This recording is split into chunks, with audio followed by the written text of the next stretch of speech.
In the steel city of Sheffield, known more for its factories than for its dreamers, a young man named David J. Richards was already defying the odds. Born in 1970 into a working-class family, David didn't have wealth handed to him, but what he did have was curiosity. From a young age, he was mesmerized by the blinking lights and humming circuits of early computers. While other kids kicked footballs in alleyways, David was cracking code on outdated machines salvaged from school labs. By the time he reached university, David wasn't just another tech geek. He was a man on a mission. At the University of Huddersfield, he majored in computer science and quietly nurtured a belief that one day he would build something big, something lasting. While others dreamed of jobs, David dreamed of empires. After graduating in 1992, he plunged into the business world with an energy that few could match. He joined a small tech consultancy, learned the ropes, and within a few short years launched his own SAP consultancy. The risk paid off. David sold his company for a tidy sum in the late 1990s and made a bold leap that would define his next chapter. He moved to Silicon Valley. In California, David wasn't just another British expat. He was a storm waiting to happen. He founded Insevo, a business software firm that quickly drew $25 million in venture capital. Not long after, he launched another startup, Librados, which caught the attention of big fish. In 2004, NetManage acquired the company, and David had his first real taste of tech success. Still, none of this was enough. His mind didn't settle. He didn't want to simply ride the wave of existing trends. He wanted to reinvent how data lived and moved in the world. Then, in a twist that would change everything, he met a quiet genius named Yeturu Ahlad. Together, they formed One Disco, a company that seemed to defy gravity. No venture capital, no shortcuts, just hard-earned tech and harder-earned trust. David poured every waking hour into it. The business grew. The accolades piled up. And in 2012, One Disco went public on the London Stock Exchange. David Richards, the kid from Sheffield, was now a millionaire many times over. He was being called a pioneer, a visionary, a titan. But behind the glow of success, something darker stirred. Because for all his triumphs in boardrooms and balance sheets, David's next journey wouldn't be up. It would be down, farther than he or anyone else ever imagined. Success has a rhythm, an intoxicating rhythm, and David Richards had been dancing to it for years. Each headline that hailed him a disruptor, each conference stage he commanded with charisma, each tech deal sealed with a handshake, it all stacked higher, like the floors of a glass tower. One Disco was soaring. Its IPO in 2012 had minted him a multimillionaire overnight. London praised him. Silicon Valley welcomed him. He had a house in California, a sleek office in Sheffield, and a mind that was always 5 moves ahead. But no one saw the shadows, not the sleepless nights, not the crushing weight of being everything to everyone. David wasn't just building a company, he was carrying it. Every decision, every setback, every expectation sat squarely on his shoulders. Investors wanted more growth. Staff needed vision. The market demanded miracles. Behind closed doors, the pressure didn't feel like privilege. It felt like quicksand. And in the quiet moments, after the board meetings, after the speeches, David began to crack. He stopped sleeping, stopped trusting, stopped feeling like the genius everyone swore he was. What began as anxiety deepened into despair. It didn't happen all at once. It was subtle at first, like a light fading rather than a switch flipping. But over weeks, then months, the darkness became unbearable. His wealth, his status, even his name, none of it offered relief. He could explain distributed computing to a room of experts, but he couldn't explain to himself why he felt so lost. Then, something unthinkable happened. David walked away. He didn't make an announcement, didn't call a press conference. One day, without telling anyone, he disappeared, left his home, left his office, left his empire. The man the media had called a tech visionary was suddenly wandering the streets of northern England, alone, unnamed, and unrecognizable. He boarded trains without destinations, slept in station lobbies, ate what he could afford, or what others gave. Eventually, he drifted into a place he hadn't planned on, a city that barely noticed him arrive. Hull. And there, in the bone-cold grip of winter, David Richards, the millionaire entrepreneur who had once traded companies in Silicon Valley, was now just another nameless face at a homeless shelter's door. He hadn't come looking for help. He hadn't come looking for anything. But what he found would change him more than any IPO ever had. The city of Hull doesn't announce itself with skyscrapers or glamour. It breathes in gray winds, its streets worn by time and struggle. That winter, the air bit harder than usual, the kind that stings your skin and seeps into your bones. For most, it was just another cold week in East Yorkshire. But for one man, it was the edge of the end. David Richards didn't speak much, not even to himself. Days blurred together, train stations, alleys, long stretches of walking just to stay warm. His once brilliant mind now focused on basic survival. When was the last time he ate, slept in a bed, heard his own name? He walked aimlessly until his legs gave out near a squat building along the River Hull. The sign outside was plain, Dock House Night Shelter. He stepped through the door, not as a CEO, not as a founder, not even as a man with a future, but as a desperate soul with nothing left. He expected indifference. Instead, he was met with a question. "You want a cup of tea, mate?"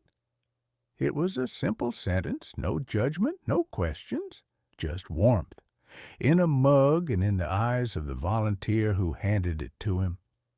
That moment didn't cure anything, but it pierced through the numbness. The shelter was crowded that night. Men in tattered coats, faces like maps of pain and memory. Some talked, others stared at walls. Everyone carried a story, and yet there was an odd stillness, a kind of peace. No one cared who you used to be. No one expected you to prove anything. You existed. That was enough. David was given a cot near the back, thin mattress, faded blanket, but for the first time in weeks, he lay down indoors, in the quiet hum of shared suffering. He didn't speak about who he was, didn't share his past. But he listened. There was Paul, a former dock worker with frost-bitten fingers, who shared half his sandwich with a stranger. There was Lee, a man who'd been clean for 12 days and counted each one like a medal. There was Sarah, a volunteer who'd once slept on these same floors before getting back on her feet, and now returned nightly to help others do the same. It was there, among the broken, that David Richards found what he hadn't found in boardrooms, business lounges, or private jets: humanity without condition. He realized something painful and freeing all at once. No one here wanted anything from him, not his money, not his ideas, not his name. They didn't know who he was, and more importantly, they didn't care. And somehow, that saved him. In the quiet of Dock House, under dim lights and the soft breath of strangers, A man who had lost everything began just barely to want to live again. David Richards stayed at the shelter longer than he ever imagined, not out of necessity alone, but because something inside him was shifting, slowly, uncertainly, but undeniably. Each day began with routine, warm tea, shared bread, and quiet conversations beneath flickering lights. The men and women around him weren't looking for pity. They were looking for purpose. Some had fallen due to addiction, others from layoffs, others from heartbreak no one had seen coming. But within that mosaic of shattered lives, David began to see reflections of himself. He spoke little of his past, only vague mentions of old jobs and long train rides. No one pressed. And for once, he didn't feel pressured to perform. For years, he'd been measured by achievements, targets, valuation. Here, no one asked for a CV. They asked if you'd eaten. Sarah, the volunteer who once walked these halls as a guest, began to notice something about David. He was different, not in stature or pride, but in how he listened, in how his eyes focused when someone shared their story. One night, as he helped sweep the common area without being asked, Sarah pulled him aside. "You've still got a fire in you, you know," she said. David chuckled softly. "Feels more like smoke these days." She looked at him squarely. Smoke means the fire's still in there somewhere. It was a moment, brief, gentle, but it landed. Because for all the things he had lost, David hadn't lost his mind, or his will, or his ability to dream. It had simply gone silent beneath the noise of failure and fear. And so, in the quiet hours between curfews and kitchen duty, he started thinking again. Not about tech companies or public offerings, but about survival, about contribution, about whether someone who had once been somebody could start again from nothing. David left the shelter after a few weeks, not because he was ready, but because he had to test his legs. He took odd jobs under fake names, cleaned offices, stocked shelves. He watched people, ordinary, invisible people, and he listened to how they kept going. And slowly, bit by bit, he rejoined the world. He didn't return to the tech scene right away. That would come later. First, he had to rebuild something deeper than a company. He had to rebuild a man. In time, he returned to Sheffield, reconnected with a few old contacts. They were surprised to hear from him. Rumors had swirled, some saying he'd gone off the grid, others that he'd disappeared completely. But here he was, calmer than before, quieter. And when he talked about new ideas, there was a different tone, not urgency or ambition, clarity. He never told him about Hull. He didn't need to, because while David Richards had once built software that moved data across the world, now he was building something else, something harder, something more valuable. He was building a second chance. By the time David Richards reemerged into the world of business, something fundamental had changed within him. Gone was the wide-eyed disruptor chasing innovation for recognition. What returned was a man forged in fire, sharper, quieter, and far more dangerous to mediocrity. He didn't just want to build again. He wanted to build better, smarter, with purpose. It started humbly. A few old connections, hesitant at first, gave him space to consult. Quiet gigs that didn't demand a title. But it was clear his mind hadn't dulled. If anything, hardship had distilled it. His ideas were cleaner now, grounded, and yet burning with quiet brilliance. Then fate knocked again. A chance reconnection with Dr. Yaturu Akhlad. The genius he once met before his collapse reopened a door that would reshape everything. Together, they dusted off an idea long buried in the avalanche of his past. One disco. Distributed computing, real-time data synchronization across vast distances. A niche, but a powerful one.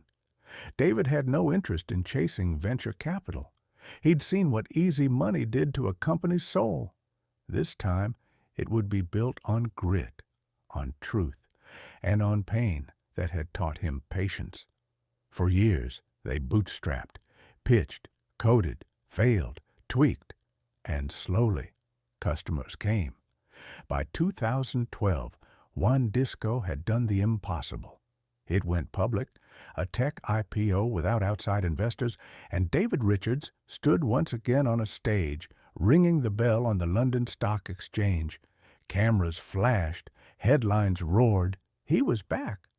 But those who knew him before whispered, he was different now. He didn't bask in the glory. He didn't indulge in excess. Even when One Disco grew, even when his stakes swelled into tens of millions, David rarely indulged in flash. He worked long hours. He mentored young engineers. He visited both Silicon Valley and Yorkshire, blending boardroom polish with pub table honesty. Still, something tugged at him. Money no longer had the same taste. Success no longer brought the same thrill. Because while David had climbed out of hell, he knew others were still trapped there, and he hadn't forgotten them. He remembered the silence of Dock House, the shared sandwiches, the way a stranger's kindness felt more profound than any investor's approval. He carried those moments with him like sacred stones in his pocket. So one day, quietly, anonymously, David returned to Hull.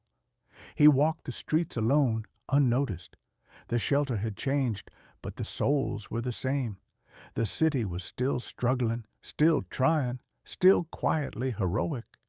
He didn't call a press conference. He didn't bring a camera crew. He left behind a donation, quiet, unbranded, just a number on a ledger, £250,000, no strings, no announcements, just a silent thank you to the place that had saved his life.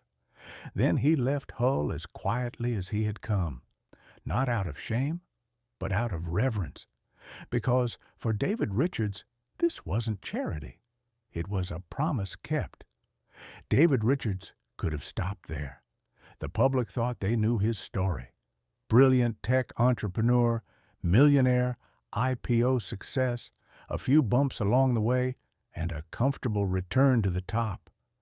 But that was just the scaffolding. The real story, the one that mattered, was still being written, and David was the only one holding the pen.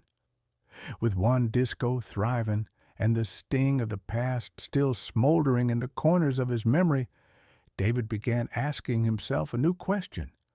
What good is a rebuilt life if you don't use it to rebuild others? He had lived through both extremes, palaces and pavements, applause and silence, and now wealth didn't excite him. It haunted him. He had seen how fragile everything could be, how easily a single misstep, a single moment of collapse could send even the strongest into the cold. He didn't want to be remembered for what he built. He wanted to be remembered for who he became. In 2017, he and his wife Jane made a decision. They gave away more than $1 million worth of One Disco stock, not to secure a legacy, not for tax relief, but to create the David and Jane Richards Family Foundation. Its mission was simple but revolutionary. Empower children. Teach them about technology, about opportunity, about the world beyond their postcode. He didn't want kids to just learn to code. He wanted them to think, to believe, to push. It wasn't a photo op project. David poured time, resources, and vision into it. He visited schools, sat with students, asked teachers what they needed. The man who once built systems for global banks was now helping a 10-year-old write their first line of Python code. But that wasn't all. Behind the scenes, David had become a quiet donor to mental health causes. He never spoke publicly about his breakdown, but he knew what it felt like to fall through the cracks, to be invisible, to teeter on the edge. He supported initiatives that offered crisis counseling, therapy access, and peer support networks, especially for young people and entrepreneurs. He spoke at conferences, too, not just about data and innovation, but about truth, about burnout, about the lies people tell themselves while pretending everything is fine, about the cost of pretending. One speech, delivered at a tech leadership summit, stunned the room into silence. He didn't speak of his achievements. He spoke of a moment years earlier when a woman at a homeless shelter handed him a cup of tea and looked him in the eye, not as a broken man, but as a human being. "I owed her everything," he said quietly, "and she never knew who I was." The applause was thunderous, but David didn't stay for the dinner afterward. He never did.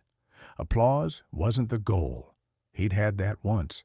Now he was playing a longer game. Because the thing about redemption is, it doesn't end when you get back up. It begins when you start lifting others. It was early morning in Hull, the street still wet with yesterday's rain. A man in a wool coat walked alone past the River Humber, hands in his pockets, eyes fixed not on the skyline, but on the sidewalk ahead. He paused outside a small building. Dock House. It had been renovated since he last saw it.